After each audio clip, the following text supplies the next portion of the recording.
Hey, welcome. Gently close your eyes and bring your attention to a silent rhythm that accompanies every moment of your life. The heartbeat. A constant whisper, an inner music that never stops, marking the subtle tempo between waking and sleeping, between stillness and movement. The heart does not just pump blood, it is a living poem dwelling in our chest. We take it for granted, like the air we breathe, without pausing to listen to its story, to feel its beat as a pulse that connects body and soul. Yet, within that slow and persistent rhythm lies an ancient dance that speaks to us of the mystery of life. Across cultures and time, the heart has been a symbol of love, of courage, of life itself. In the gestures that accompany human language, a drawn heart is more than an image, it is a bridge to emotions, to the depths of our being. But beyond the symbol, the heart is a marvelous organ, an engine that never stops and that holds secrets we want to explore on this calm and poetic journey. Breathe slowly, feel that beat. In the stillness, we invite you to discover the silent rhythm of the heart, a melody that accompanies our existence and that, although sometimes invisible, is always present. That constant murmur we call the heartbeat is, in reality, the result of perfect coordination among billions of specialized cells. Each beat is a small biological miracle, an electrical and chemical event that spreads with astonishing precision, synchronizing every corner of the heart so blood flows smoothly and efficiently. The heart is, in essence, a tireless organ. While we rest, dream, or work, it never ceases its labor. Day after day, minute after minute, it beats approximately 100,000 times, pumping around 5 liters of blood throughout our body, carrying oxygen, nutrients, signals, and life to every cell. But how does it achieve such extraordinary endurance? Unlike other muscles, the heart has a unique architecture and a constant energy source. Its cells, called cardiomyocytes, are designed not to fatigue. It is not just muscle, it is a biochemical machine that efficiently transforms energy, ensuring it never stops or needs long periods of rest. At the same time, the heart is sensitive, adaptable. It responds to the rhythm of our emotions, speeding up in moments of joy or fear, calming down when we breathe deeply and relax. This organ reflects not only our physical condition but also our emotional life, in an intimate dialogue that often goes unnoticed. In this first encounter with the heart, we will dive into its silent and profound nature, exploring how it stands firm, how it feels the passage of time, and how it accompanies us with its inner music. One beat at a time. Throughout human history, the heart has been much more than an organ. It has been an eternal symbol, the emblem of love, bravery, and life itself. Poets, artists, and philosophers have revered it as the invisible center where our passions and dreams reside. In countless cultures, the heart represents the very essence of being, the place where joy, pain, hope, and deep connection with others are felt. This symbolism is no accident. Heartbeats, that constant and recognizable rhythm, are like a universal pulse that unites us, a silent but steady reminder that we are alive. When someone says, "I give you my heart," they speak of trust, of surrender, of life itself shared. And when we say, "My heart races," to express nervousness or excitement, we acknowledge how body and soul are intertwined in a complex dance. In everyday language, the heart is the protagonist. Phrases like, "having a heart of stone," or "breaking the heart," speak to the depth with which we link it to our inner experiences. And in rituals, from weddings to mourning ceremonies, the heart appears as a symbol of transformation and continuity. But behind all that symbolism, there is the real, physical organ that beats with life. That silent and strong muscle that does not understand words but responds to the rhythm of our experiences. In this journey, we will explore that delicate balance between the biological and the poetic, to understand how the heart is at once machine and soul, science and mystery. Inside the chest, protected by ribs that are like silent guardians, the heart beats with a steady rhythm, an invisible symphony that never stops. Each beat is an act of life, a pulse that sends blood to every corner of the body, carrying oxygen, nutrients, and the promise of renewal. This muscle, not much larger than a clenched fist, is divided into 4 chambers, 2 atria and 2 ventricles, that work in perfect harmony. It is a tireless dancer, alternating between contraction and relaxation in a rhythmic movement called the cardiac cycle. When it contracts, The heart pushes blood to the lungs to pick up fresh oxygen. When it relaxes, the oxygenated blood travels to the rest of the body, nourishing cells, tissues, and organs. The beat we feel, that familiar thump-thump, is actually the result of the closing of small valves inside the heart, which ensure that blood flows in the correct direction, without backflow or interruptions. This mechanism, so precise, is the fruit of millions of years of evolution, a natural design that has survived and perfected the art of keeping us alive.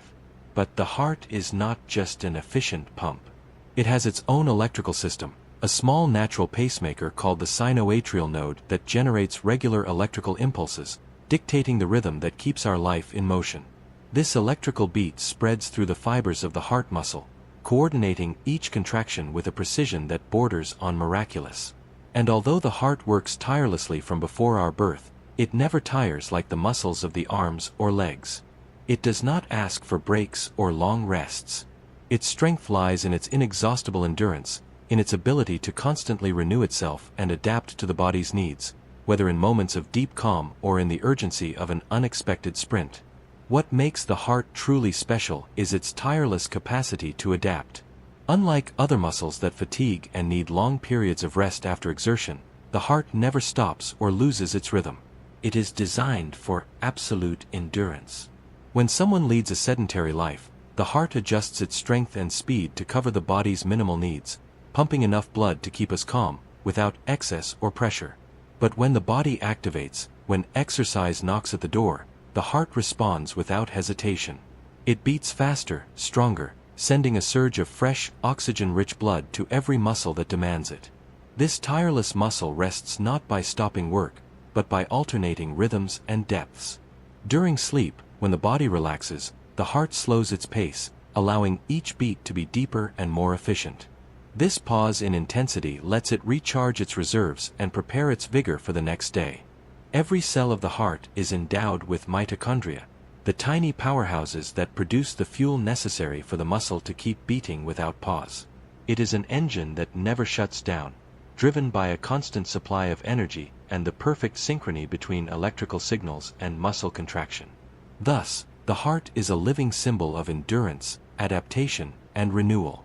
A silent rhythm that accompanies us from the first breath to the last, sustaining the relentless dance of life, invisible and steady, like a melody that never ends. And yet, with all that it symbolizes, we rarely stop to listen to it. The heart beats without applause, without asking for attention, without rest. It remains constant, day after day, night after night, like a tireless musician who never abandons their score. It is the first percussion we hear in the mother's womb, and it will be the last note that sounds when our story fades away. Between those two shores, its rhythm marks every moment of our existence. We call it the heart when we talk about love, when we talk about courage, when something hurts or moves us. We say someone has a big heart. That someone else broke our heart. That something touches our heart. It is curious how that word lies at the center of so many emotional phrases, as if, somehow, we always knew that inside, deep within the chest, there is something more than muscle. The ancient Greeks believed it to be the seat of the soul. In Egypt, it was the most important organ of the body. Hearts were carefully preserved after death, while the brain was discarded. In their mythology, the deceased's heart was placed on a scale and weighed against a feather. If it was light pure, the soul was worthy to continue. If it weighed too much, it was devoured by a monster. In China, it was associated with consciousness and wisdom. In many indigenous traditions, the heart is considered a point of connection between the earth and the spirit, between the physical body and the world of the invisible. Today, we know that the heart is an organ, a biological pump, a hollow muscle that beats about 100,000 times a day. But in everyday language, it is still much more than that. We still use it as a metaphor for everything intimate, vital, and deep. We don't say, with all my liver, nor with all my pancreas. We say, with all my heart. And even though we have wrapped it in metaphors and poems, the heart does not need words to have power. Its strength lies in its constant presence. It is there when we are asleep and when we run, when we laugh, cry, or remain silent. It accompanies us even in moments when we want to forget the world. It never gets distracted. It never rests. It never forgets its purpose. There is something deeply moving in that silent loyalty. Something that, if we truly notice it, forces us to stop and listen. Because even though the world pushes us toward urgency, noise, and the visible, the heart insists on another cadence. The cadence of the internal, the enduring, that which does not need to be seen to be real. The heart is also a bridge between two worlds, the physical world of the body and the intangible world of our emotions. We feel fear, and its rhythm accelerates. We feel peace, and it quiets down. We don't always pay attention, but it reacts to everything. To the music we listen to the voice of a loved one, to absence, to a sudden memory, to a dream. And even though it has no mind, even though it does not reason, it understands us in its own way. Because our joys and sorrows are inscribed in its rhythm. It contracts with the first kiss. It flutters with a farewell. It soothes with the unexpected embrace. Its beating is not just physiology. It is a biography. Perhaps that is why, even in ancient times, without the science we have today, people knew the heart was special. Not because of its shape, although even that we have made a symbol, but because of what it represents. Because even though we now know that thinking is done with the brain, many moments of life are felt in the chest. Some researchers have even proposed that this emotional connection is not just metaphorical. The heart, in its complexity, has its own nervous system, what some call the little brain of the heart, which contains tens of thousands of neurons. These cells can send signals to the brain, influence our emotions, modify our attention. It does not only receive orders from the central nervous system, it also dialogues with it. And so, that phrase many consider mere poetry, "Listen to your heart," may not be a simple metaphor. Perhaps, it is a real invitation to pay more attention, to recognize its language, its wisdom, its particular way of telling us that something moves us, affects us, transforms us. We spend our lives looking for external signals to guide us: traffic lights, clocks, screens, calendars, other voices. But the heart, our heart, has been speaking all this time. With its rhythm, with its pauses, with its silent way of accompanying us in every moment. And if we truly listen, we will not only learn about ourselves, we will also learn to inhabit the body with more calm, to live the present with more attention, to feel that, even though the world moves fast, there is a place inside us that beats with an ancient, reliable, unbreakable cadence. And maybe, if we allow ourselves to stop for a moment, we can feel it now. That pulse that never ceases. That murmur that asks no attention, but deserves it. It beats beneath your hand, beneath your awareness, in the silent cave of your chest. Like a sign that you are here, that you are still alive. Think of how many times you have felt it alter. In moments of fright, love, effort. How many times you wished it would calm down, or that it wouldn't stop. It is an organ, but it is also presence. An intimate witness. A mirror of what you live, even if you don't tell it in words. There are people who, after a scare, place their hand on their chest and take a deep breath. Not to control the heart, but to feel safe. To recover that inner bond that sometimes stretches too far. The heart, in those moments, does more than pump. It accompanies. Even in the noisiest places in the world, a big city, a crowded airport, a hospital, if you concentrate for a moment, you can hear its echo. Maybe not as a sound, but as a sensation. A heartbeat that peeks out behind everything else. And if you hold onto it, if you give it the attention it deserves, you can find in its constancy a kind of calm. Because the heart does not understand clocks, nor schedules. It beats with its own measure. Its rhythm is not made of minutes or seconds, but of need, response, balance. Its language is frequency, intensity, tempo, and its wisdom is to keep you here. There is something deeply humble about that work. It seeks no recognition. It needs no praise. It only wants to do what it must. From the moment we are barely a few weeks old embryo, it already beats. Long before we can open our eyes, before having a name, even before having a face. It is already there, marking the rhythm of a story that is just beginning. And it will keep beating. When you sleep, when you dream, when you are lost in thoughts. When you forget lunch, when you remember a song, when your gaze drifts among clouds or books. Always there. Invisible, yet vital. Silent, yet essential. Perhaps that is why so many cultures associate the heart with the sacred. Not only for what it represents emotionally, but because in its constancy there is something that touches the eternal. Something that never tires of believing in you. Even if you ignore it. Even if you live hurriedly. Even if you take it for granted. Listening to the heart, literally and figuratively, can be one of the simplest and deepest acts. It requires no technique. It demands no great knowledge. It only asks for presence. To breathe, to remain still for a moment, to close your eyes, and notice, it is there. That murmur living inside you is not just flowing blood. It is history in motion. It is biological music. It is the red thread that connects you to all that has lived, to all that still beats beneath the sun. And so, as this first narrative heartbeat dissolves into the dusk of the night, we prepare to enter the next chapter. One deeper, more electric, more mysterious. The heart as a network of signals, as a constant spark. We will make our way into the world of invisible currents that keep it alive. Deep within the heart, where flesh meets intention, there is an invisible dance.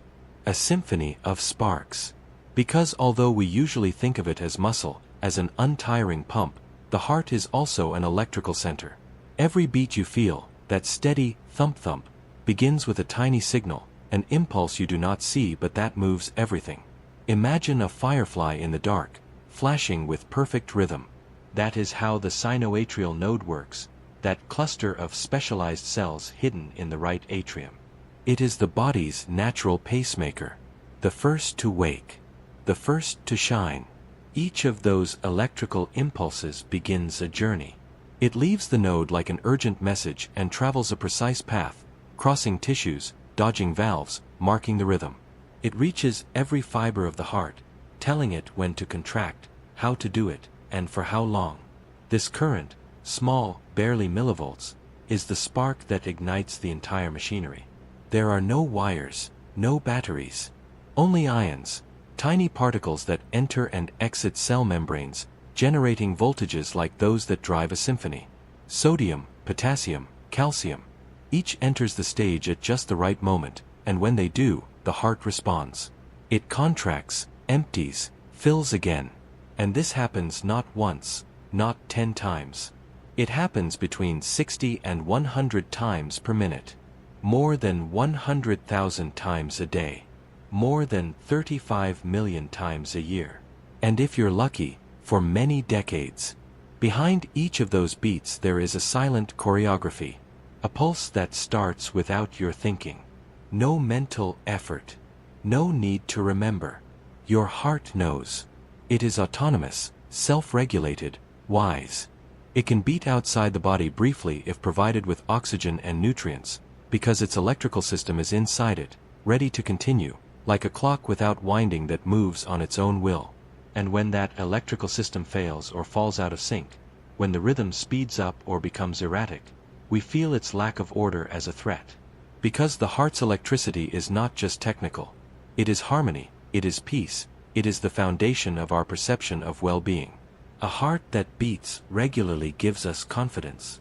One that stutters or gallops alerts us, scares us, makes us remember how fragile the stability we usually take for granted is. But even when it trembles, the heart fights to find the rhythm again. The pacemaker cells try to impose themselves anew. The electrical system tries to correct itself. Sometimes it needs help, a shock, a medicine, an artificial pacemaker, but its basic impulse remains there, waiting for the moment to lead again. Think of this the next time you feel a startle. When your heart races for no apparent reason. It is its electricity speaking. An ancient, deep message that says, something is happening. Something matters. Because even if you ignore it, your heart records every emotion in the form of voltage. Love, fear, laughter, all leave an electrical mark. And just as a musician tunes their instrument before playing, the heart constantly tunes its rhythm. It adapts. It adjusts. In the face of a strong emotion, it can change its frequency in milliseconds.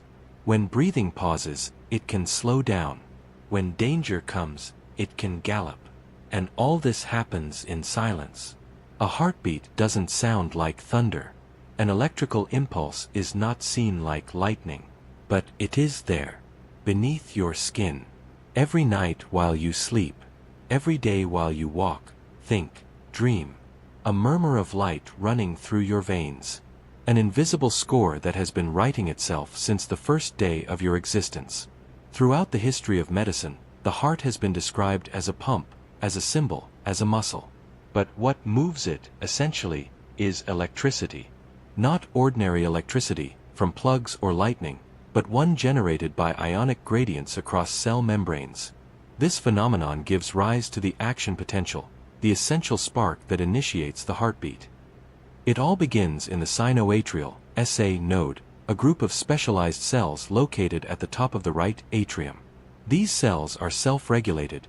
They do not need instructions from the brain to start their work. They possess what is called automaticity, that is, the ability to depolarize rhythmically and spontaneously. In other words, they are the body's metronome. Each time these cells reach a specific electrical threshold, a wave of depolarization is triggered that propagates through the cardiac tissue.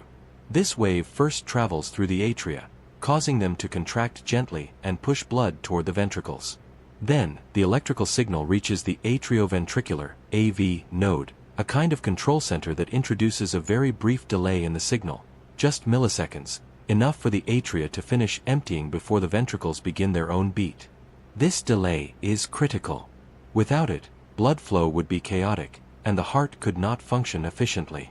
After the AV node, the signal travels quickly through the bundle of His, a structure that splits the signal toward both ventricles, and then disperses through the Purkinje fibers, which ensure that each ventricular muscle fiber contracts almost simultaneously. This perfect synchronization is the key to an efficient heartbeat. First atria, then ventricles. One rhythm, one cycle, one wave. This entire system is finely tuned by the autonomic nervous system.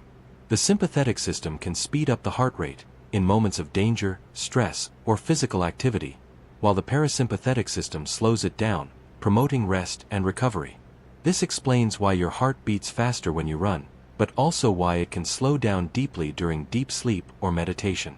The cells of the SA node achieve their function thanks to specific ion channels. For example, sodium, Na, channels allow an initial influx that depolarizes the cell. Then, calcium, Ca superscript 2, channels prolong that depolarization, and potassium, K, channels allow repolarization. This ionic cycle, perfectly timed influx and efflux, is what allows the cardiac action potential. And unlike other muscles in the body, heart cells have a longer refractory period. This means that after activation, they need a longer time to recover before being able to activate again. This feature protects the heart from contracting in a disorganized way or in spasms, ensuring that each beat is orderly and effective. It is fascinating to think that all this happens without our conscious intervention. We do not decide when the SA node should fire. We do not feel the passage of the electrical impulse. And yet, if that system fails, as in certain arrhythmias, its absence becomes unmistakable. Dizziness, palpitations, shortness of breath. The body rebels against an altered rhythm. And that is why artificial pacemakers exist. Devices that mimic that natural signal when the biological system cannot generate it by itself. Modern medicine has also learned to study this electrical activity through the electrocardiogram, ECG. This tool allows visualization of the impulses traveling through the heart. Each curve, each wave, the P, the QRS, the T, corresponds to a phase of the electrical heartbeat. It is like reading the heart's secret language, translated into smooth lines on paper or screen. This electrical language also changes with the environment, with temperature, with emotion, with age. A newborn's heart may beat 120 times per minute, that of a trained person, barely 50. Even sleep modifies the rhythm, making the heart slower, deeper, as if entering its own meditative state. And yet, despite its precision and complexity, this system is not inflexible. The heart can adapt. If the SA node is damaged, other parts of the system can take leadership, though with less efficiency. If trained consistently, as in athletes, it can become more efficient, beating slower but with more force. If subjected to chronic stress, its rhythm can be altered, as if the internal machinery begins to wear down. Thus, the heart's electrical rhythm is not static. It is a conversation between the inside and the outside. A constant response to the environment, to emotions, to decisions. And still, it remains reliable. It is almost always there, setting the pace of life without asking for attention, without making noise, without stopping. If you listen to the heart of a high-performance athlete and then that of a sedentary person, you would notice a subtle but significant difference. It is not just a matter of frequency. It is a different conversation between the body and its inner metronome. The trained heart beats more slowly but more efficiently. With each contraction, it pumps more blood, known as increased stroke volume. This does not happen overnight. It is the result of a physiological remodeling process. The heart, repeatedly faced with high demands, such as running long distances or swimming, responds by adapting its anatomy and function. The chambers may dilate slightly, the muscle mass increases proportionally, electrical efficiency improves. All this occurs without compromising its ability to rest. Because even in effort, the heart seeks balance. Throughout the day, it alternates between phases of higher and lower frequency. During deep sleep, it enters a state of physiological bradycardia, where the rhythm drops considerably. In some people, it can go below 40 beats per minute, without this implying any problem. It is its way of resting. Unlike skeletal muscles, the myocardium, the heart muscle, does not fatigue in the same way. It is composed of specialized cells called cardiac myocytes, which possess abundant mitochondria. These mitochondria act as power plants, constantly generating the ATP necessary to maintain continuous pumping. Furthermore, the myocytes are interconnected by intercalated discs, structures that not only ensure the transmission of the electrical impulse but also allow muscle fibers to work in perfect synchrony. Coronary blood flow also adapts. Unlike other tissues that receive blood during contraction, the heart is perfused mostly during diastole, the moment it relaxes between beats. This is essential. It allows the muscle itself to receive oxygen and nutrients without interrupting its continuous function. This phenomenon explains why the rest periods between beats are not mere silences. They are intelligent, planned pauses designed by evolution to sustain life without exhausting it. When the body falls into prolonged inactivity, as in the case of a sedentary life, the heart also responds, but in a different direction. Its efficiency decreases, it may become more vulnerable to arrhythmias, and the electrical system regulating its rhythm can become more rigid. However, the capacity for adaptation never completely disappears. With moderate exercise, even after years of stillness, the heart can regain some of its flexibility, improve its resting heart rate, and its response to effort. It is as if it remembers its old language, its old rhythm. Heart rate variability, HRV, is another fascinating indicator of this adaptability. Not every beat occurs at the exact same interval, and that small variability is actually a sign of health. A healthy heart responds to changes in the environment, a sudden emotion, a deep breath, an unexpected image, by slightly adjusting its rhythm.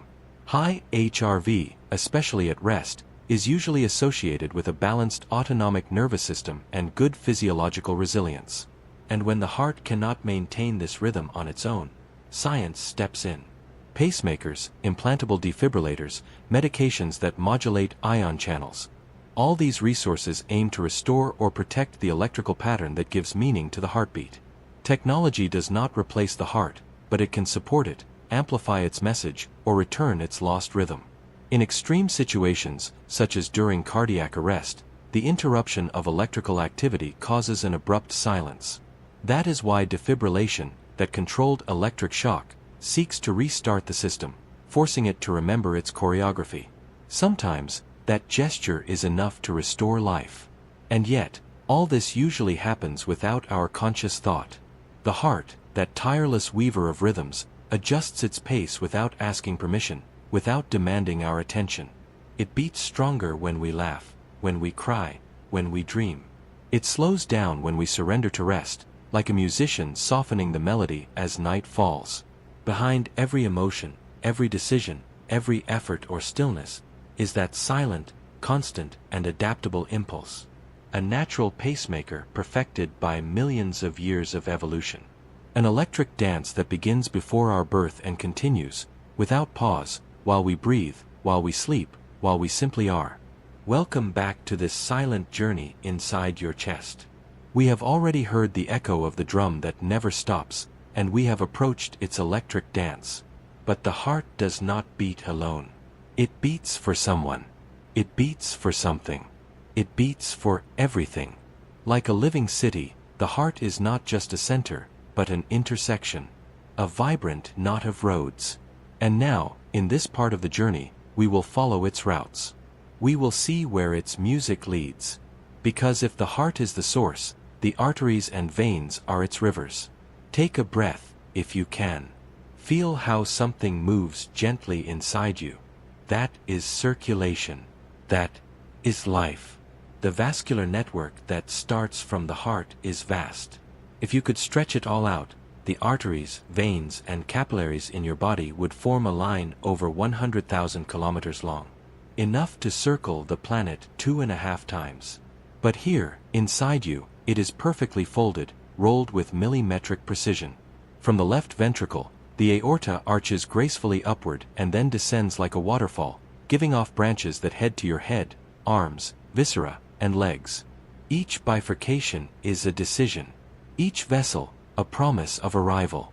A highway of oxygen and energy that departs to millions of microscopic destinations. And then, the journey back. Because what goes, returns.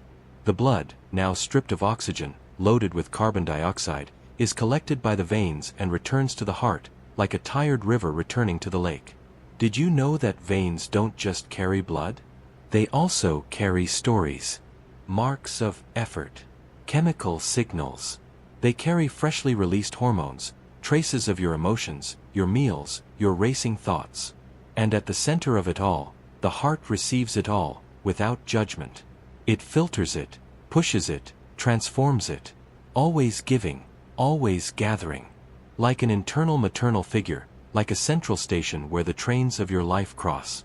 In every corner of your body there is a vessel waiting. Even in areas we consider inert. The bone marrow, the skin, the phalanges of your fingers, the roots of your hair. There is blood in your ear. There is blood in your pupils. There is blood, warm, crossing right now behind your knees while you lie down, perhaps about to sleep. All of that is organized by the heart. Without pause. Without showiness. Without asking for anything in return. And it is here, in this immense network, where biology meets poetry. Because each beat is not only pressure and volume. It is also direction. Arteries conduct forcefully. Veins collect gently.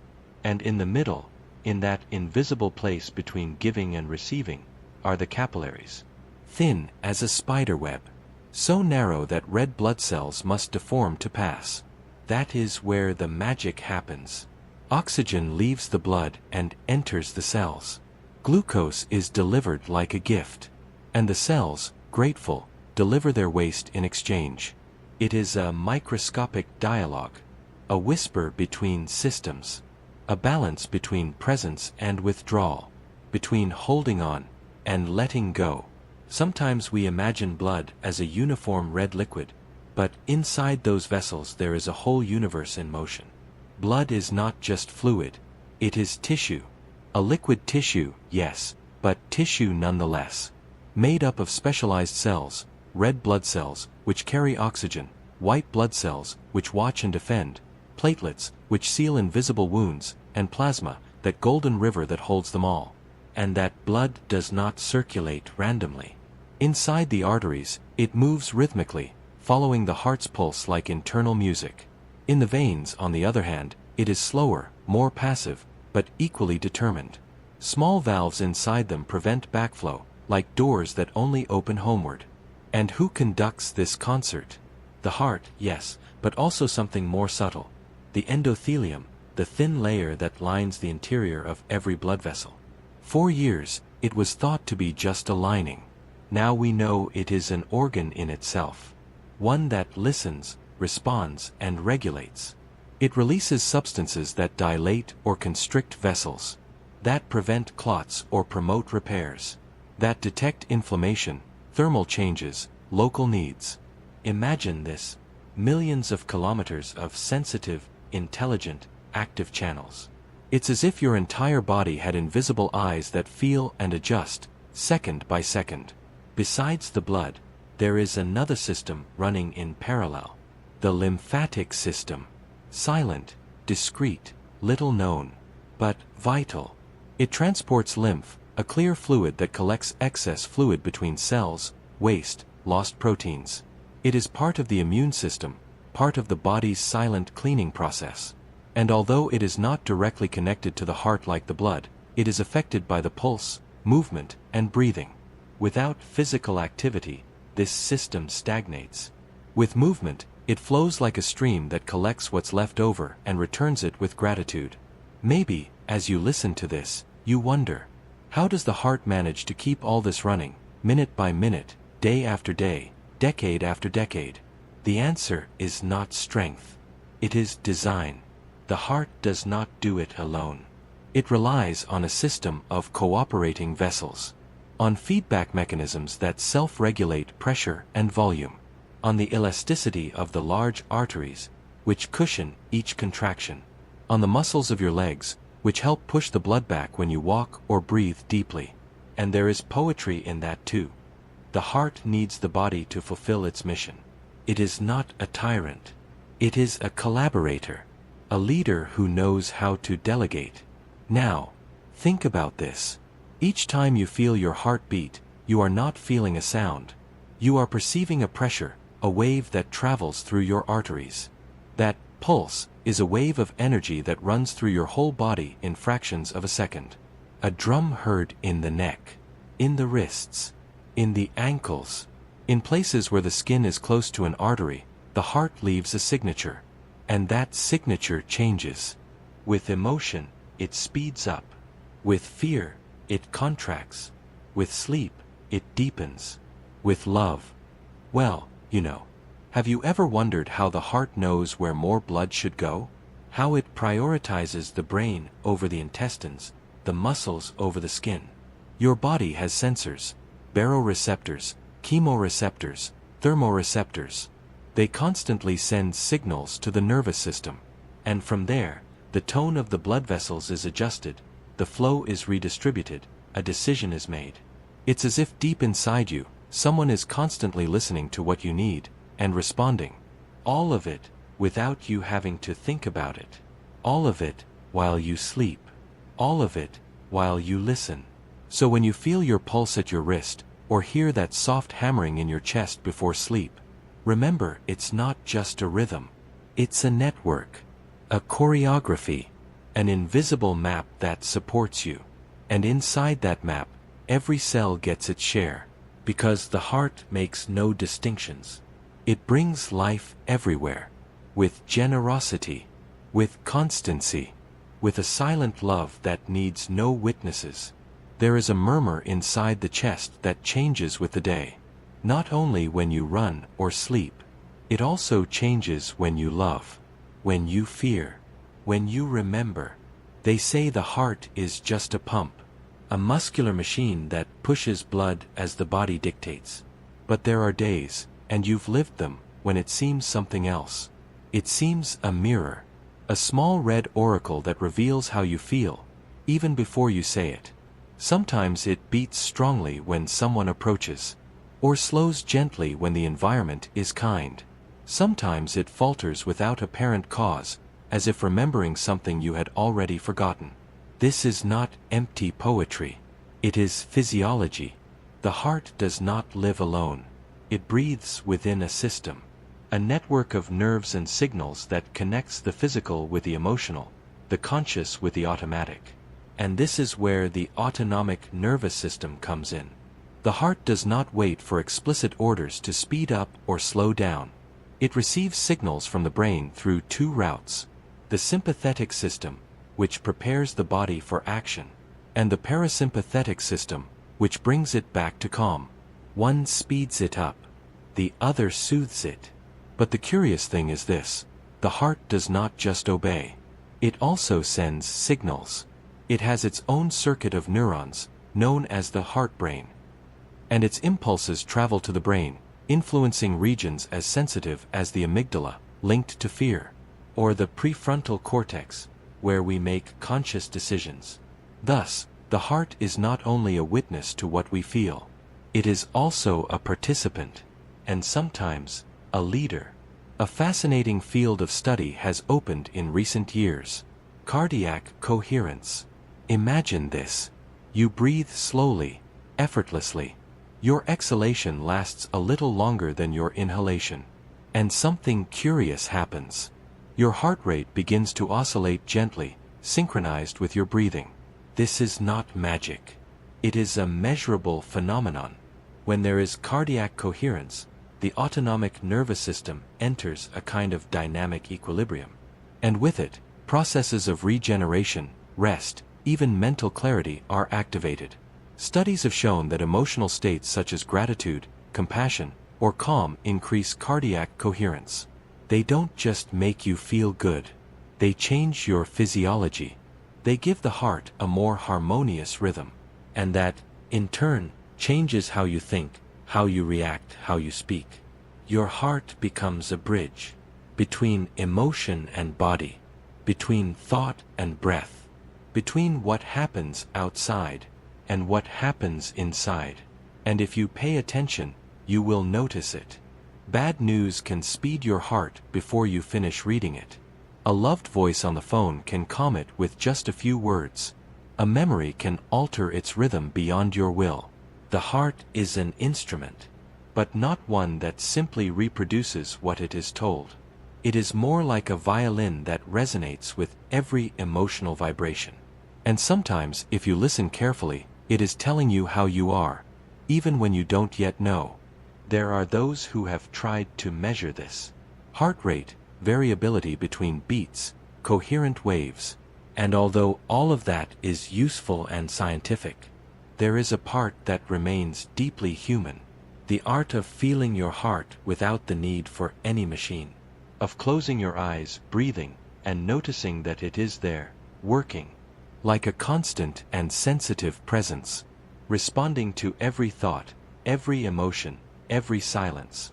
In some ancient monasteries, monks synchronized their meditation with the pulse, not out of superstition, but out of understanding. They knew that the heart and mind were not as separate as it seemed, and they were right. The vagus nerve, that main highway of the parasympathetic system, connects the heart to the brain in a back-and-forth dance. When you breathe deeply and exhale slowly, you activate it. And when that happens, the heart responds. And the body too. This knowledge, now backed by neuroscience, was intuited by the ancients. They knew that the heart feels, not like the brain, not with ideas, but with pulses, with rhythm, with echo. This silent dialogue between heart and mind has profound implications for our daily well-being. When stress sets in, the heart reflects that tension. Its beats become erratic, irregular, like a drum losing its rhythm. But not all is lost in those moments.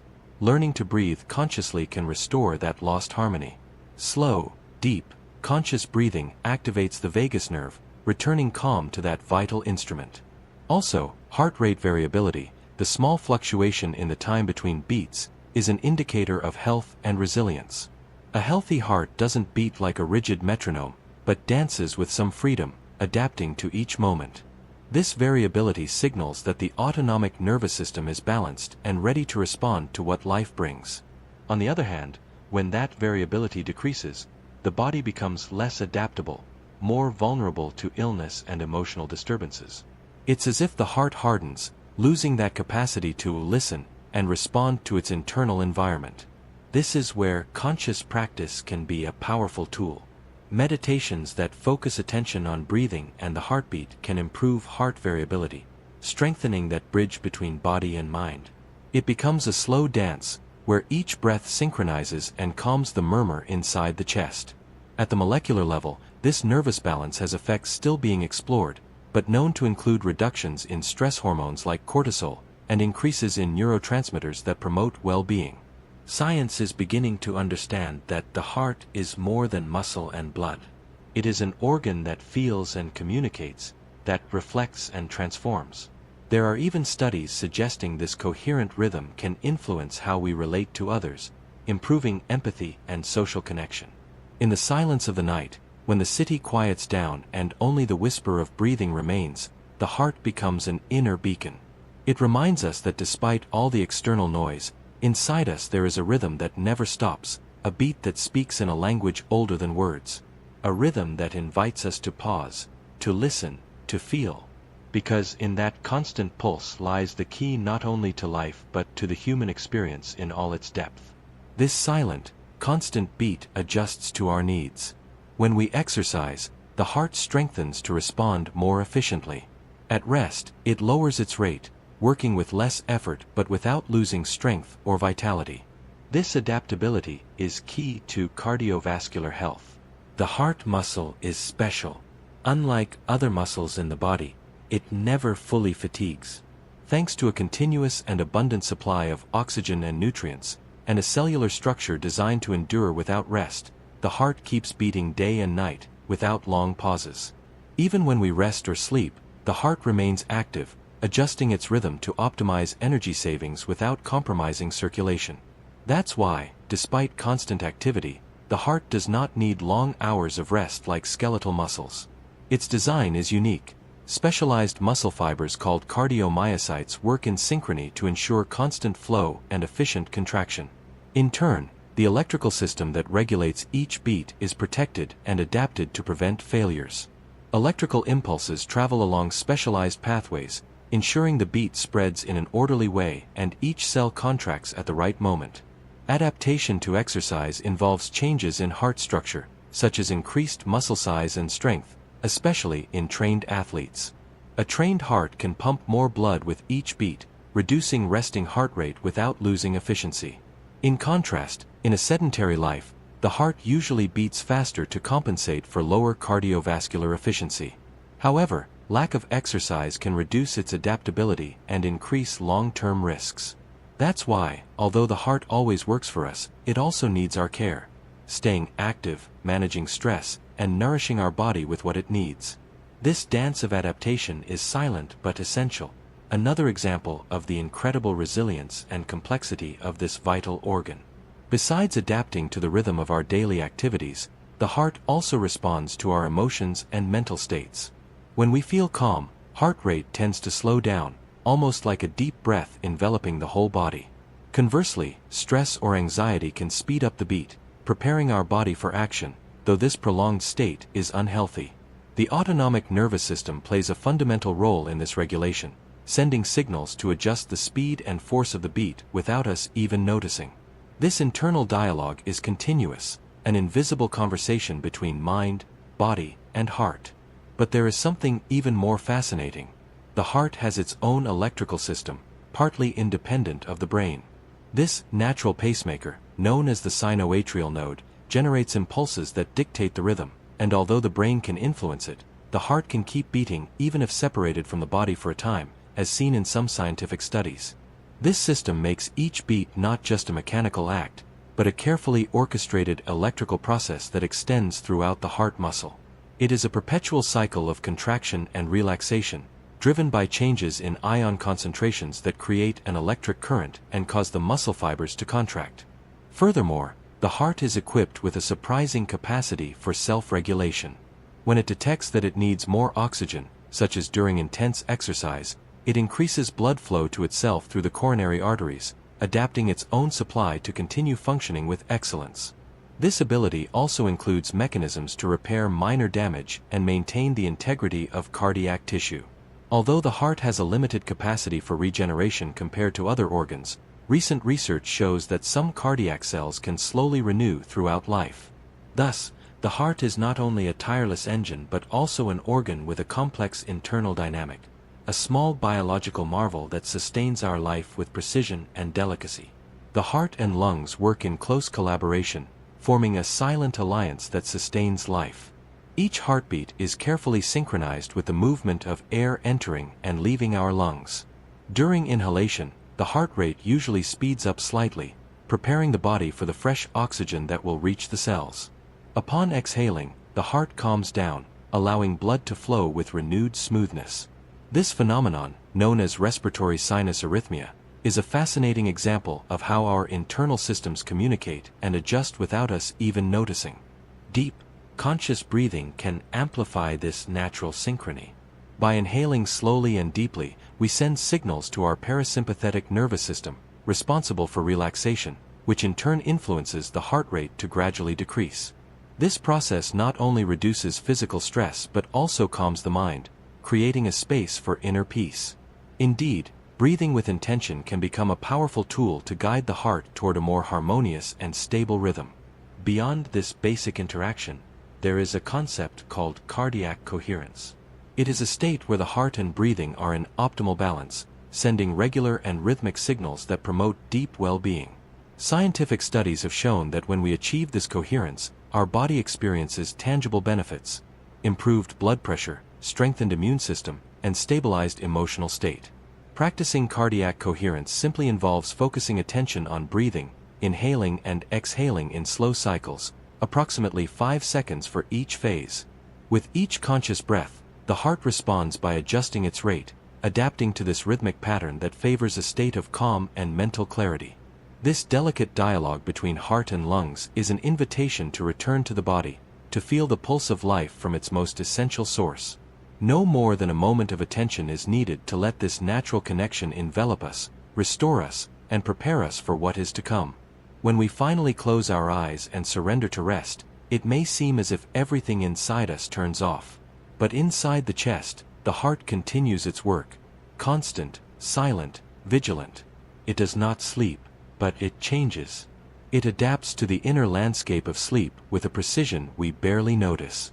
During the night, the heart enters another rhythm, slower, more measured. As the body falls into the early stages of non-REM sleep, heart rate decreases, and with it, blood pressure drops. It is as if the heart, like us, lets go of the day's weight. This phase is vital. It not only promotes cellular repair and energy saving but also offers the heart itself an active rest, an opportunity to recover without stopping its beat.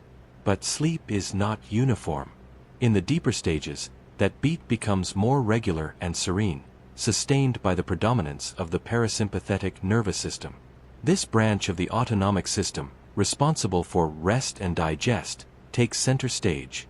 The signal comes from the vagus nerve, which slows the heart and wraps it in a kind of physiological lullaby. It is not a conscious command, it is a tacit agreement between body and mind, engraved in our most ancient biology. Then comes REM sleep, that mysterious phase where the most vivid dreams unfold. Here, the pattern changes. The heart begins to vary its rhythm again. Small peaks, faster beats, variability. It is the sympathetic system that takes a bit more prominence, as if the body reacts to the emotions of a dream we do not remember upon waking. Is the heart dreaming with us? Or is it just responding to the fleeting electricity of the brain? Studies have shown that during REM sleep, emotions that arise in dreams can produce real physiological responses. A startle in a dream can accelerate the pulse. A calm scene can slow it down. It is a reflection of the intimate connection between the sleeping mind and the waking body. Although we are not aware of it, the heart remains attentive to what happens in that other world. This nocturnal dialogue does not happen by chance. The autonomic nervous system regulates the internal symphony with precision, alternating between its sympathetic and parasympathetic sides depending on the sleep stage. It is a complex and finely tuned process. When this balance is disturbed, by stress, sleep apnea, anxiety, or heart disease, the rhythm becomes erratic. And with it, the quality of sleep and overall health suffers. A good night's sleep is, in part, a gift we give to the heart. Sleeping well not only repairs the brain but allows the heart to enter a protective dance, a gentle training, where it beats fewer times but more efficiently.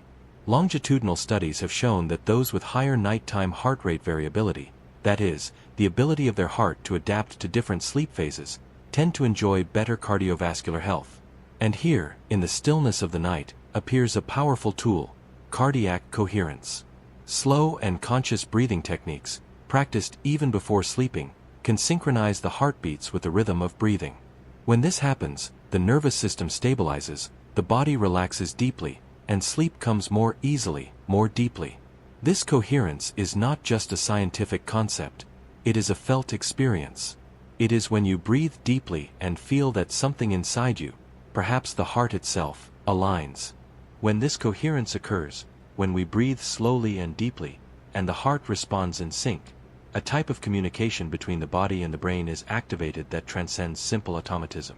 The heart sends signals to the brain that directly influence regions related to emotional regulation, attention, and alertness. This connection does not disappear during sleep. On the contrary, research has shown that the quality of this communication can even predict the depth of nocturnal rest. The heart and sleep, then, are more intertwined than we usually imagine. Not only because the former benefits from the latter, but because both collaborate in keeping us alive, balanced, and healthy. People with sleep disorders, such as chronic insomnia, often show irregularities in heart rhythm even while resting. And conversely, those with heart diseases tend to experience sleep disturbances, such as frequent awakenings or fragmented sleep. In this scenario, the autonomic nervous system acts as a bridge. The sympathetic speeds up, the parasympathetic calms down. During the day, we are more under the dominance of the former, but at night, or at least it should be so, the latter takes the helm. That transition is not always perfect, especially in contexts of chronic stress or anxiety. But it can be trained, smoothed, with practices as simple as meditation, conscious breathing, or even relaxing routines before sleeping. Interestingly, there are studies exploring how heartbeat patterns during sleep might influence memory consolidation and the content of dreams. Although much remains to be researched, some hypotheses suggest that certain phases of heart rhythm could facilitate the transfer of memories from short-term to long-term memory, and that intense emotions in dreams, such as fear or euphoria, trigger cardiac responses that could affect dream narratives. And what happens in a trained heart? In athletes, for example, the decrease in heart rate during sleep can be even more marked. The heart does not need to beat as many times because it is more efficient, stronger, more economical. This does not only mean physical condition. It also implies a better response from the autonomic nervous system, a greater capacity to enter that restorative state without jolts. It is as if each beat knows exactly how much effort to apply, even while we sleep. In the stillness of the night, when everything seems silent, the heart performs an intimate concert, paced by breathing and guided by electrical impulses beyond our control. It is a wordless language, yet full of meaning.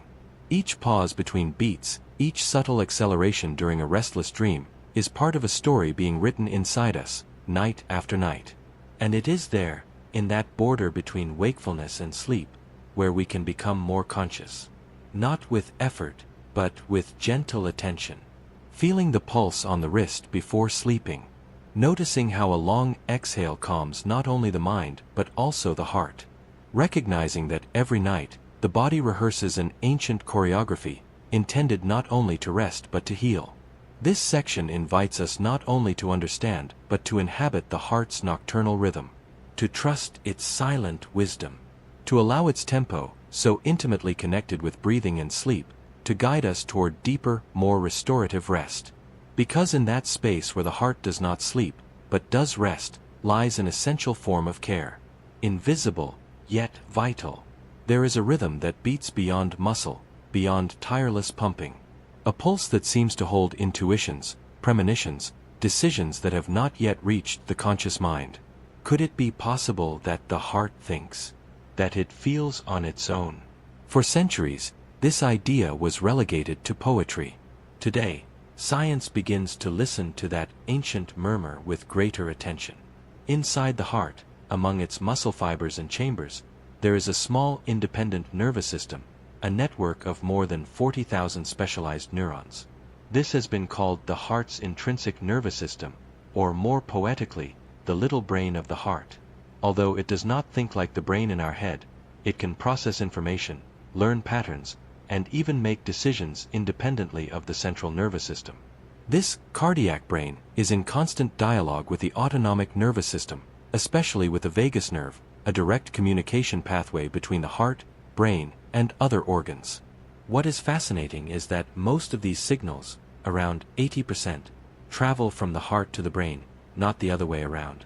That is, the heart not only obeys, it also informs, regulates, and conditions. When we experience an intense emotion, fear, love, joy, stress, the heart does not just react with accelerations or pauses. It also sends electrical, hormonal, and mechanical signals that influence brain function, especially in areas like the amygdala, which regulates emotions, and the prefrontal cortex, where we make decisions. Have you ever felt something in your chest before having a clear idea in your mind? A vague sensation that something was about to happen, even before understanding why? Some studies suggest that the heart can, in certain contexts, respond before the brain consciously processes a stimulus, as if it captured an echo of the immediate future. This hypothesis, known as cardiac intuition, is still under study but points to an adaptive capacity of the body to anticipate the environment. This dynamic balance between heart and brain is called neurocardiac coherence. When both systems are in harmony, when heart rhythm is stable and rhythmic and the mind is calm, the whole body seems to function better. Concentration improves, stress responses decrease, and a deep sense of well-being emerges. In meditation or conscious breathing practices, this state can be deliberately induced. Breathing slowly and deeply not only calms the mind, it modulates the heart, which in turn positively influences the brain. It is a biological symphony that regulates the invisible: thoughts, sensations, decisions, dreams. The heart is not just a silent executor. It is a center of perception, an antenna that gathers information from the environment and from within. And although it does not emit words, its signals have an eloquence that the body understands without translation. Imagine for a moment a conversation without words. A constant, intimate, uninterrupted exchange. That is the dialogue between the heart and the brain. You do not hear it, but you feel it. You do not see it, but it guides you. Scientists at the HeartMath Institute, who have dedicated decades to studying the relationship between the heart and emotions, have shown that when a person experiences sustained positive emotions, such as gratitude, affection, compassion, the heart enters a state of coherence. Its rhythm becomes more harmonious, with smooth and predictable waves.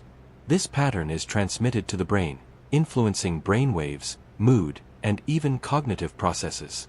On the other hand, in states of frustration, anxiety, or anger, the heart rhythm becomes erratic, and this disorder affects the brain like a kind of interference. The mind becomes scattered, less clear. In other words, the emotional state is written in the heart, and that biological language has concrete consequences in how we think, decide, and perceive. This bidirectional flow of information does not only occur at a biochemical level. It also has an electromagnetic component. The heart generates the strongest electromagnetic field in the human body, far more powerful than that of the brain. This field extends several meters beyond the body and changes according to our emotional state. Some research suggests that these variations can even be detected by other people around us, unconsciously modulating the quality of our interactions. As if, without knowing it, we spoke to each other from the chest. This is where science brushes against poetry without losing rigor. Because in this silent bond between brain and heart, what emerges is more than a signal. It is an ancestral language. One that is not translated into words, but into pulses, into micro-decisions, into how the body knows before we think. And yet, this connection is not always harmonious. The modern world, with its speed, its stress, its constant stimuli, tends to disconnect us from this bond. We breathe shallowly, live on autopilot. The heart beats, yes, but we ignore it. The brain analyzes, plans, decides, and stops listening. Recovering that coherence is possible. It is not about control, but tuning in. Cultivating moments of gentle attention, deep breathing, emotions that warm rather than agitate. The practice of cardiac coherence consists, in essence, of breathing in rhythm with the heart, and allowing that rhythm to also calm the mind. A virtuous cycle. Some studies show that just 5 minutes of conscious breathing a day can improve heart rate variability, one of the best indicators of physical and emotional health, and promote a state of neurophysiological balance. It is a small gesture, almost imperceptible, but the body appreciates it as if it were a caress. Neuroscience is beginning to understand that emotional intelligence does not only live in the cerebral cortex, but also in this beating organ we feel beneath the sternum, and that learning to listen to its language is also learning to live with greater clarity. In this invisible dance between beats and thoughts, we find a form of bodily wisdom that transcends intellect. The heart does not need arguments to know when something is right, and many times, that silent knowledge is more valuable than 1,000 reasonings. The next time you feel an intense emotion, perhaps you can stay still for a few seconds, close your eyes, and simply observe what your heart does. What rhythm it adopts. What message it tries to give you. Because not everything we feel needs to be explained with words. Some truths can only be felt. There is a beat that pulses within us from before we enter the world. An early murmur, vibrating in the darkness of the mother's womb. The heart is, in many ways, the first to speak to us.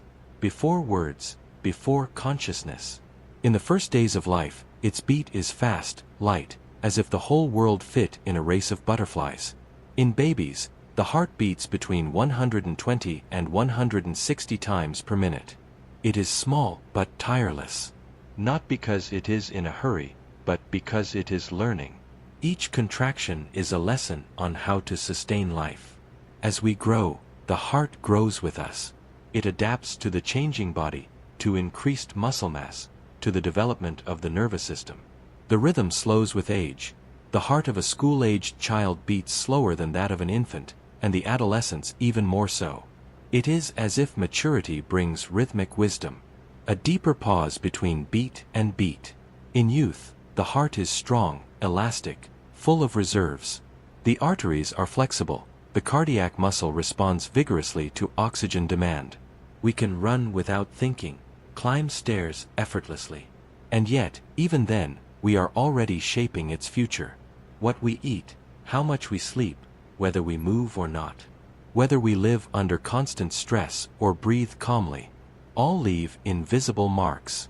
The heart remembers. Cardiologists call it cardiac memory, though it is not conscious memories like those of the brain.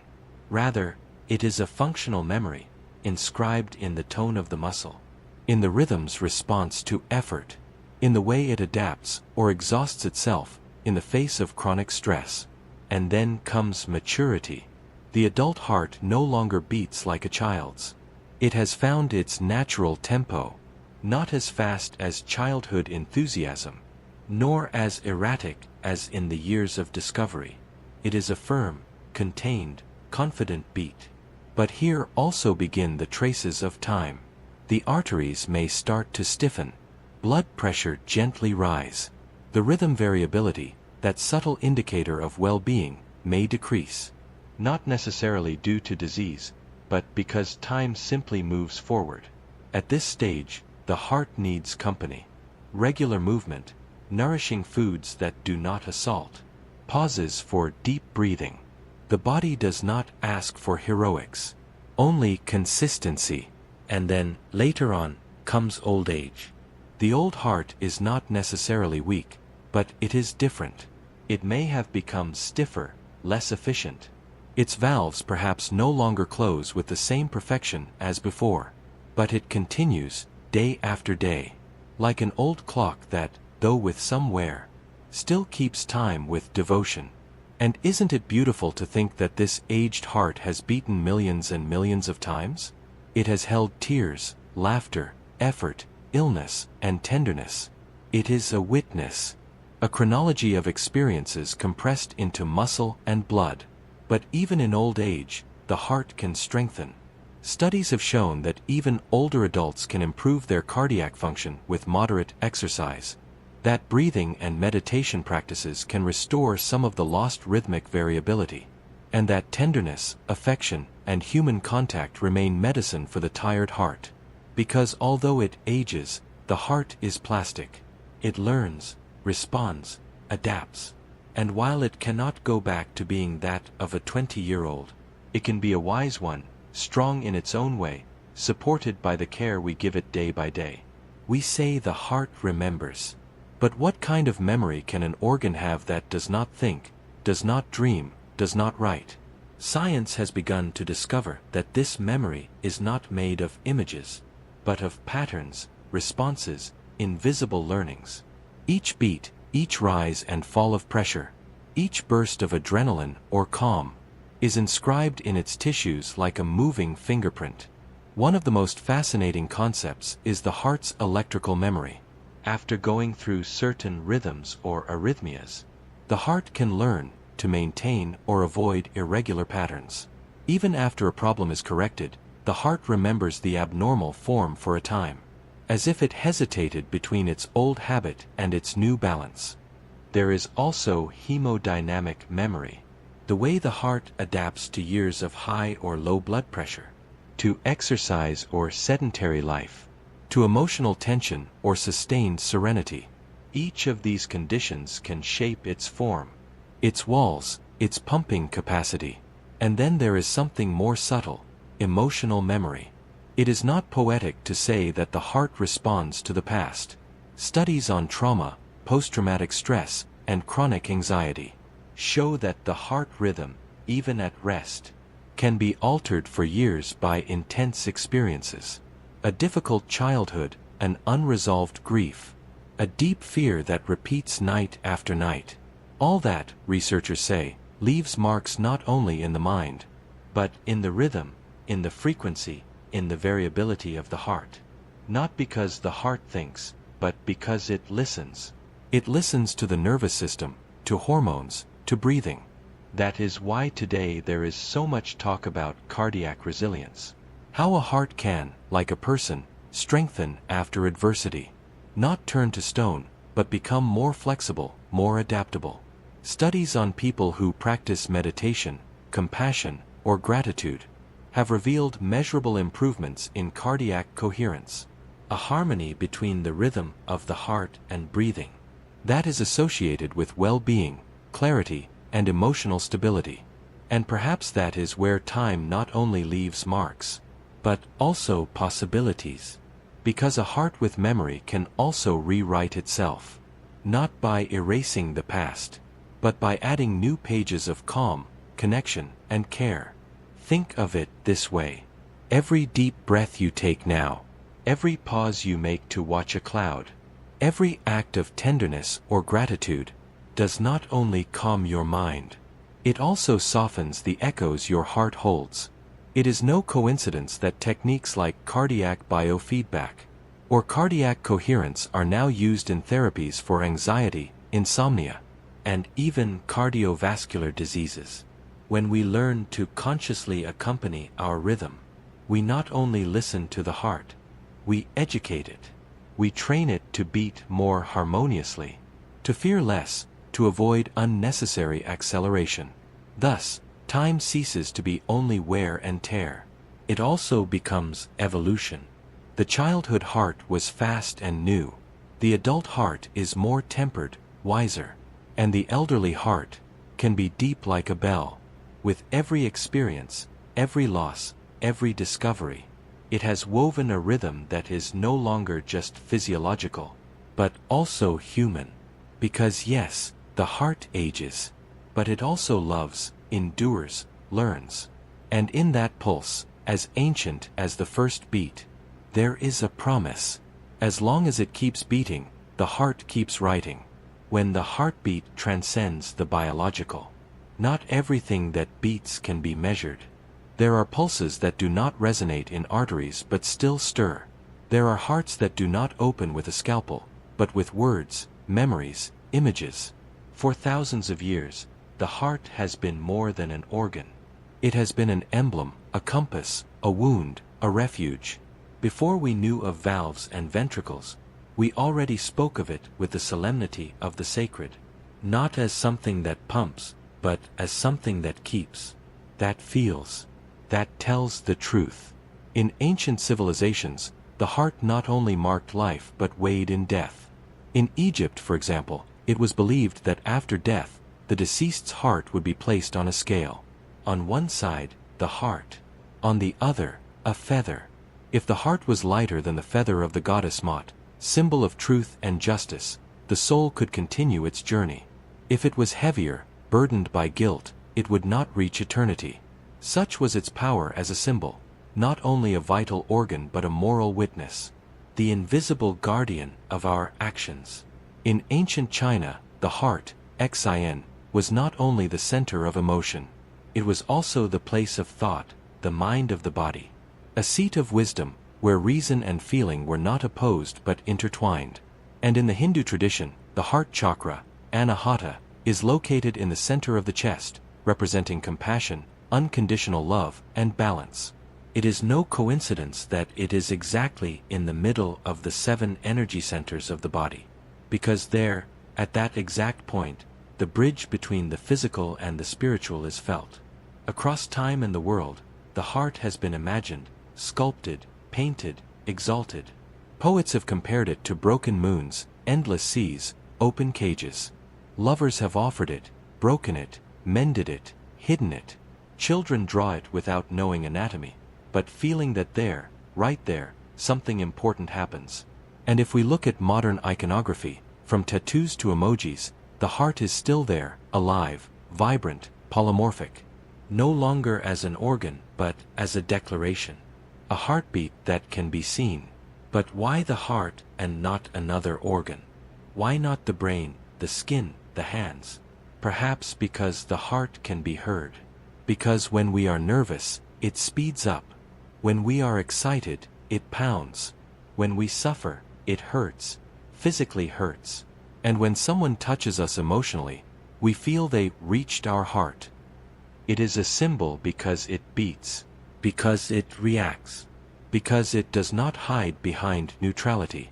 It is a part of the body that speaks the language of emotion in real time.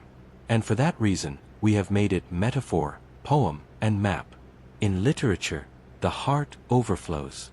It is a symbol of burning passion, deep pain, love that redeems or destroys. From Sappho's verses to contemporary novels, the heart breaks, ignites, gets lost. And in this ebb and flow of emotions, we find something deeply human.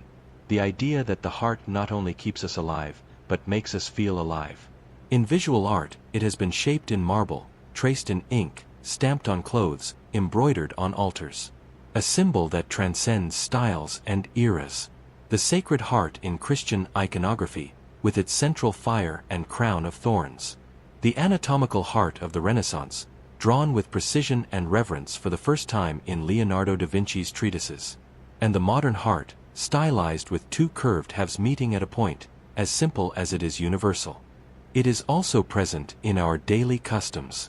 We make hearts with our hands when taking a photo. We add hearts to a message to soften it. We say, "Put your heart into it," as a synonym for total dedication. And when something moves us deeply, we say without thinking, "It touched my soul." Science, although sober, has also begun to explore these resonances. An emerging field called neurocardiology has discovered that the heart has its own network of neurons. About 40,000 nerve cells that allow this organ to process information, remember patterns, even influence brain activity. It has been called, in some studies, the second brain. Although it does not think as the brain does, it does respond autonomously. It is not just a follower, sometimes it is the leader. When we feel fear, the heart races ahead. When we fall in love, the heart expresses it before words do. And when we are sad, that knot in the chest is not just a metaphor. It is a signal from the autonomic nervous system regulating emotions through the chest, the rhythm, the body. Thus, the symbolic is not so far from the biological. Our ancestors may not have spoken of neurotransmitters or sympathetic or parasympathetic interactions, but they knew, instinctively, sensorially, that the heart was more than muscle. Even today, with all the scientific advances we have, we still turn to it in moments of uncertainty, joy, loss. We place our hand on our chest, not on our head, when something shakes us. We close our eyes and listen to the heartbeat when we want to find calm, and when love hurts us, we feel an echo there, in the middle of the chest, as if the language of the heart really existed. Because, in a way, it does. Not with letters or sounds, but with internal signals. With a cadence that varies according to what we feel. With silences that also communicate. Could it be, then, that the heart not only pumps, but narrates? That it beats, yes, but also tells stories? Perhaps that is why, in so many languages of the world, expressions about the heart are almost identical. To have a broken heart, to follow your heart, to speak from the heart. These are phrases that cross cultures and centuries, connecting us to a shared truth, that there is something deeply human in attributing to the heart what we cannot explain with logic. The symbol of the heart, then, is not just a visual shape. It is a way of understanding ourselves, of translating complex emotions into a central point, of bringing together body, mind, and soul in one heartbeat. And when we look inward, beyond the muscle, beyond the rhythm, beyond the blood, we can find in that symbol an invitation to feel deeply, to live with compassion, to be present. In ancient Mesoamerica, for example, the heart was so sacred that the Nahua peoples offered it to the gods as a symbol of total surrender. Not as an act of senseless violence, but as a deeply ritual gesture, to return to the cosmos that which gives life. For them, the heart contained the divine spark that connects us with heaven and earth. It was, in their view, a bridge between the human and the eternal. And in Sufism, the mystical current of Islam, the heart is the center of spiritual consciousness. It is not just an organ, but the place where divine light is reflected. Sufi poets spoke of polishing the heart like one polishes a mirror, so that on its surface the sacred could be reflected. In that inner shine, they said, lives the deepest knowledge. The fascinating thing is that, even from a neuroscientific perspective, the heart is not as passive as once thought. It has its own nervous system, a network of more than 40,000 neurons that allows it to send signals to the brain, influence emotional processing, and participate in mood regulation. This intrinsic nervous system has been called by some researchers the brain of the heart. It is not poetry, it is physiology. Studies in neurocardiology have revealed that this communication between heart and brain is not one way. It is not only the brain that gives orders, the heart also sends information, and that information can modulate our emotions, our perception of the world, and our ability to respond with calm or anxiety. This constant dialogue between the two organs shapes what we feel and think. A notable example is the phenomenon of the cardiac premonition. In certain experiments, it has been observed that the heart reacts with subtle changes to emotional stimuli even before the conscious brain processes them. As if the heart knew before we did that something important was about to happen. This mystery, still not fully understood, has led to research linking the heart with intuition. And while it is not magic or fortune-telling, there does seem to be something deeply integrated between our physiological states and our more subtle perceptions. Perhaps that is why, throughout the centuries, sages, artists, and mystics have insisted on listening to the heart. Not as an empty metaphor, but as a real act of attention. To tune in to something beating within us that somehow also knows. There is an instant so brief, so subtle, that it can barely be named. A second suspended in the air. As if the universe itself held its breath. That moment happens when the heart stops. There is no crash, no screams. Only a pause, imperceptible to almost everyone, except for the body that feels it, and sometimes, for the consciousness that still watches from within.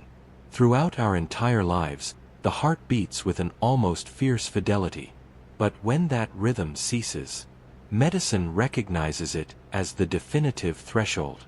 The cessation of cardiac activity is, in many cultures and clinical definitions, the marker of death. Not because the soul escapes with the last beat, nor because the body immediately falls into oblivion, but because the heart, that tireless engine, is what keeps the rest alive. When it stops, the flow of blood ceases. Oxygen no longer reaches the brain, nor the hungry cells that awaited it with every pulse. And yet, death is not instantaneous. In the first seconds after cardiac arrest, the brain still sparks. Brief flashes of electrical activity can persist. There are studies that have recorded brainwaves up to a minute after the heart has stopped beating. A kind of echo, as if consciousness resists leaving the body completely. This phenomenon has given rise to profound questions. Where does life truly end? In the heart? In the brain? Or somewhere harder to measure? Cardiopulmonary resuscitation, those hands pressing the chest, that electric shock trying to restore the lost rhythm, is the human attempt to summon life again, to invoke, like a modern spell, the return of the pulse. And sometimes it works.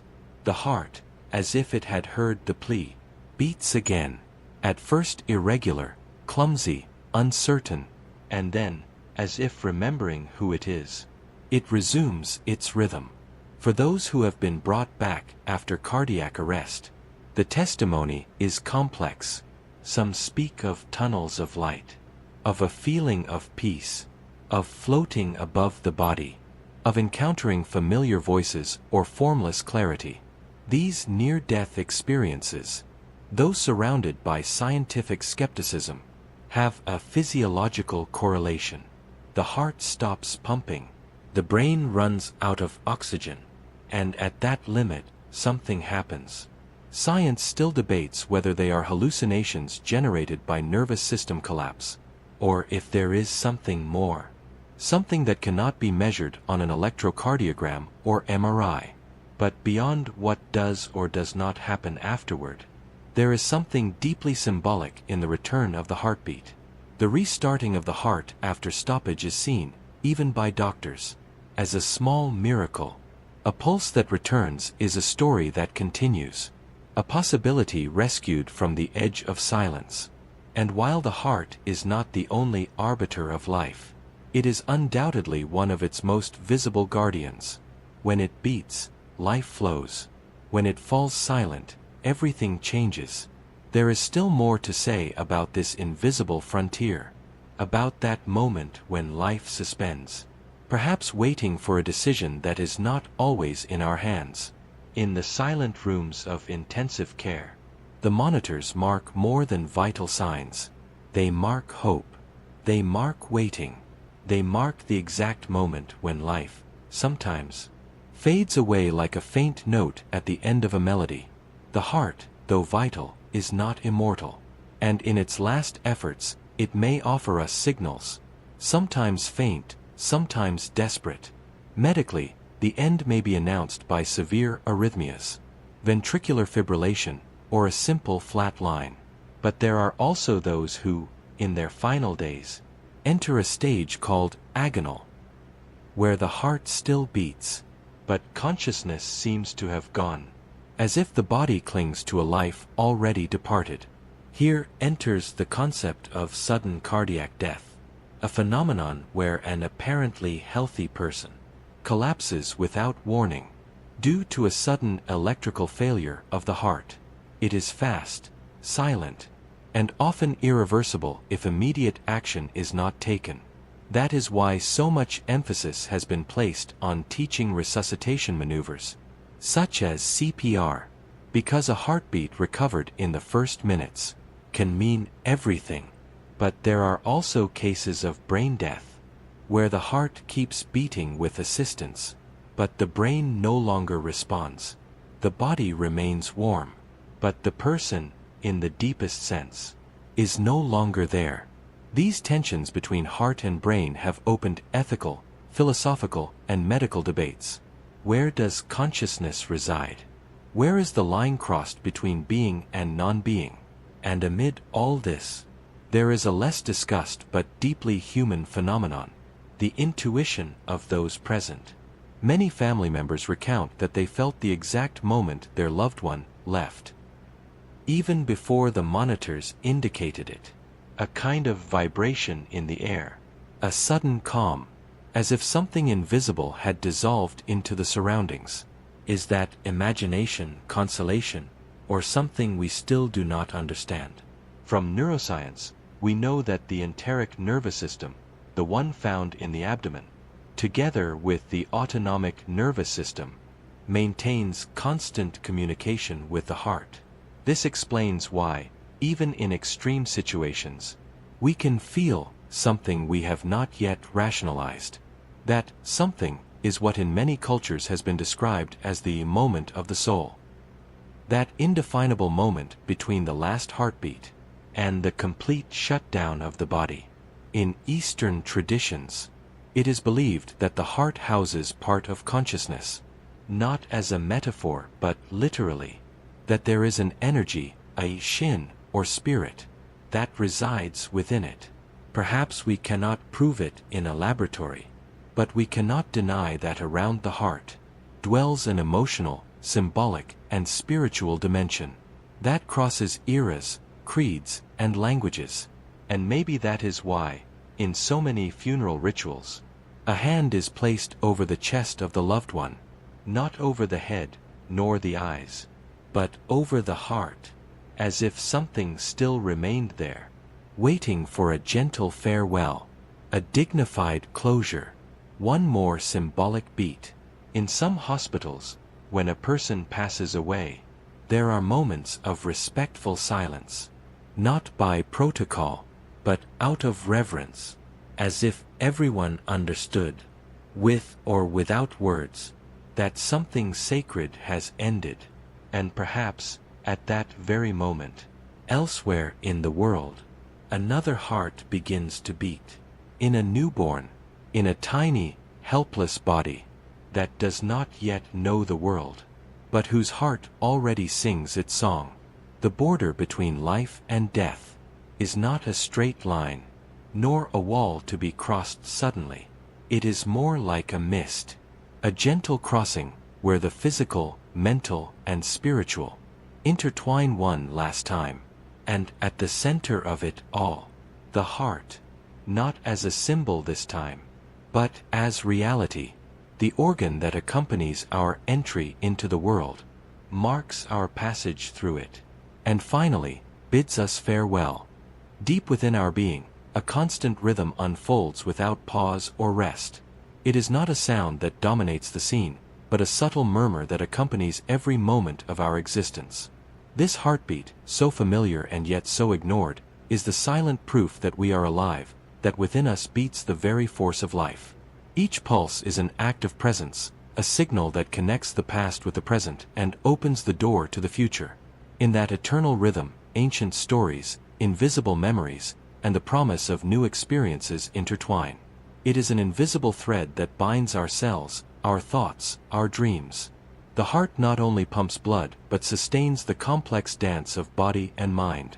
It teaches us, with its constancy, the virtue of patience and the importance of perseverance, reminding us that life is, in essence, a flow that deserves respect and care. As we contemplate this rhythm, we can feel deep gratitude for its tireless work. Without asking for recognition, the heart gives us life, energy, and the possibility to feel, love, and dream. Its presence invites us to pause for a moment, to listen in silence, and to connect with that part of ourselves that is immutable, that remains steady even when the world changes around us. As you prepare to rest, allow that heartbeat to envelop you, to gently carry you toward a state of deep calm. May each pulse be a refuge where the body relaxes and the mind finds peace. May renewal bloom in that inner silence, and may you awaken feeling refreshed, in harmony with the natural rhythm that sustains you. Thank you for allowing me to accompany you on this intimate journey toward the mystery of the heart.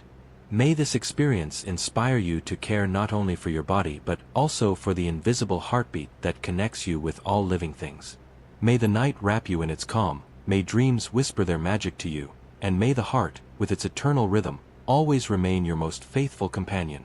Remember that God is the way, the truth, and the life. See you later, and let me know if you made it here without sleeping.